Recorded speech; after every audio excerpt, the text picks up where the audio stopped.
रामवती के घर में मेहमानों की भीड़ लगी हुई थी क्योंकि उसके छोटे बेटे राहुल की शादी हुई थी। पड़ोस से आई दो महिलाएं बोलती हैं कि हमने सुना है तुम्हारी बहू दहेज में सोने का पलंग लाई है। तब रामवती बोलती है हाँ हाँ। प्रिया भी बोलती है हाँ आंटी, मेरे पापा ने मुझे सोने का पलंग दिया है। चलो मैं तुम दोनों को वह सोने का पलंग दिखा देती हूँ। उसके बाद उसकी सासू माँ उसकी तरफ देखती है और बोलती है हाँ हाँ दिखा दो बेटा। उसके बाद प्रिया और वे दोनों महिलाएं कमरे में चली जाती हैं और उसका पलंग देखने लगती हैं। उसमें से एक महिला बोलती है बेटा, तुम्हारे पापा ने तो ये बहुत महंगा तोहफा तुम्हें दिया है, ये तो बहुत महंगा होगा। उसके बाद प्रिया बोलती है हाँ हाँ आंटी, मेरे पापा मुझ पर जान छिड़कते हैं। ये क्या, मेरे पापा ने तो मुझको बहुत कुछ दिया है, आप देखोगी तो दंग रह जाओगी। उसको अपने दहेज के बैग पर बहुत घमंड था। कुछ समय बाद उसकी सासू माँ आती है और बोलती है बेटा प्रिया, अपने किसी भी सामान को बाहर से आई महिलाओं को मत दिखाया करो। प्रिया बोलती है क्यों ना दिखाऊं, मेरे पापा ने मुझे दहेज में दिया है तो मैं दिखाऊंगी ही। तो रामवती बोलती है और चुप रहती है, कुछ नहीं बोलती। वह सोचती है इससे कहने का तो कोई भी फायदा नहीं है। फिर वह बोलती है बेटा, ऐसे हमारे घर को किसी की नज़र लग जाएगी। और प्रिया गुस्से में देखती है।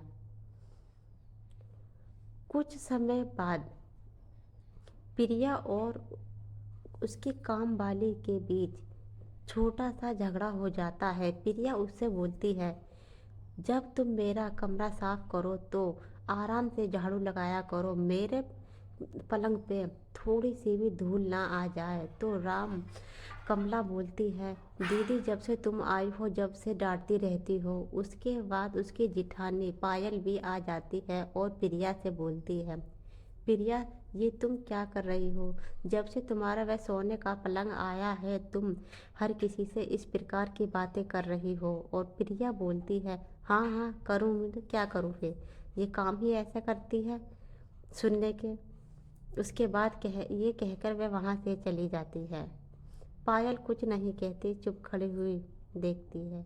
उसके बाद उसकी सासू माँ उसे शांत कराती है बेटा चुप रह तू, कोई बात नहीं, झगड़ा और बढ़ जाएगा घर में।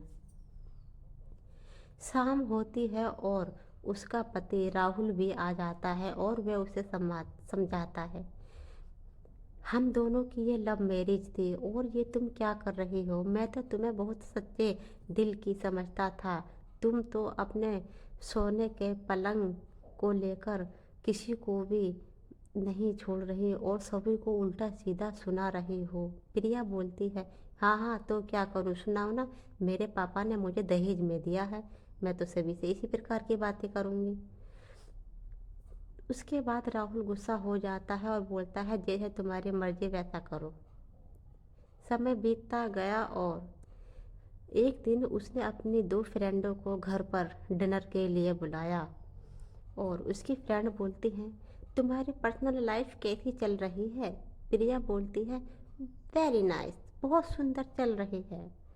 और आप बताओ तुम दोनों कैसी हो, मुझे तो वे कॉलेज के दिन बहुत याद आते हैं, कितनी मस्ती क्या करते थे हम दोनों। अब कहाँ है ऐसे दिन, अब तो बस टाइम पास हो रहा है। उसके बाद उसकी जिठानी पायल बोलती है कि ऐसा ना कहो प्रिया, ये तो गलत है। फिर उसकी फ्रेंड बोलती है क्या हुआ प्रिया।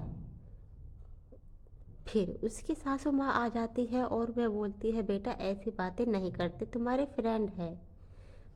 तो प्रिया गुस्सा हो जाती है और उसकी फ्रेंड प्रिया को समझाती है कि बड़ों से ऐसी बातें नहीं करते, लेकिन प्रिया समझती ही नहीं है। प्रिया बोलती है कि मैंने तुम्हारे लिए पिज्ज़ा, पेस्ट्री और बर्गर ऑर्डर किए हैं। और वह वहाँ किचन में चली जाती है। उसके बाद उसकी सासू माँ और देवरान जिठानी आ जाती है और वह बोलती है बेटा तुम अपनी सहेलियों के सामने हमारी बेइज्जती क्यों कर रही है। और वह उनसे कुछ नहीं कहती और वह सारा सामान नाश्ता लेकर चली जाती है। उसकी जिठानी और माँ दोनों आपस में बातें करते हैं और उसकी सासू माँ बोलती है, बेटा मुझे तो लगता है ये अपने सोने के पलंग को लेकर कुछ ज़्यादा ही घमंड में है। उसकी जिठानी पायल बोलती है, हाँ माँ। और फिर वह उसके सोने के पलंग की सफाई करने लगती है क्योंकि आज काम वाली नहीं आई थी। वह देखती है कि उसके हाथ से पानी का गिलास गिर जाता है और वह क्या देखती है कि वह सोने का बेड था ही नहीं और उसके ऊपर वह एक साड़ी बिछा देती है। फिर प्रिया अपने दोनों फ्रेंडों को अपने रूम में ले आती है और बेड पर साड़ी को देखकर गुस्सा हो जाती है और अपने फ्रेंड से कहती है, ये देखो ये है मेरा दहेज में आया सोने का बेड। तो उसकी फ्रेंड बोलती है, वाओ वेरी नाइस। तो प्रिया बोलती है, हाँ मेरे पापा ने दहेज में दिया है मुझे। तो उसकी फ्रेंड बोलती है, वो तो ठीक है लेकिन ये साड़ी क्यों बिछा रखी है। वे दोनों वहाँ से चली जाती हैं और उसके बाद प्रिया अपनी जिठानी पायल से गुस्से में बात करती है और वह बोलती है, ये सोने का नहीं है, अपने पिताजी को बुलाओ। उसके बाद प्रिया अपने पिताजी को बुलाती है और कहती है, पापा ये सोने का बेड है ही नहीं और आज मेरी बेइज्जती होते होते मेरी जिठानी ने बचाया है मुझे। फिर क्या प्रिया बोलती है, पापा आपको तो सुनार जी ने धोखा दिया है, ये तो बहुत गलत है और मैंने तो इनके बारे में कितना उल्टा सीधा कहा था। मेरी जिठानी और मेरी सासू माँ तो बहुत अच्छी हैं। उसके बाद प्रिया के पिता सेठ जी से बोलते हैं, ये तो तुमने कितना बड़ा धोखा दिया है और तुम ना जाने कितने लोगों को धोखा दे रहे थे। फिर उसकी सासू माँ बोलती है, कोई बात नहीं बेटा, तुम्हें अपनी गलती का एहसास तो हो गया कम से कम। उसके बाद सेठ को पुलिस पकड़ के ले जाती है।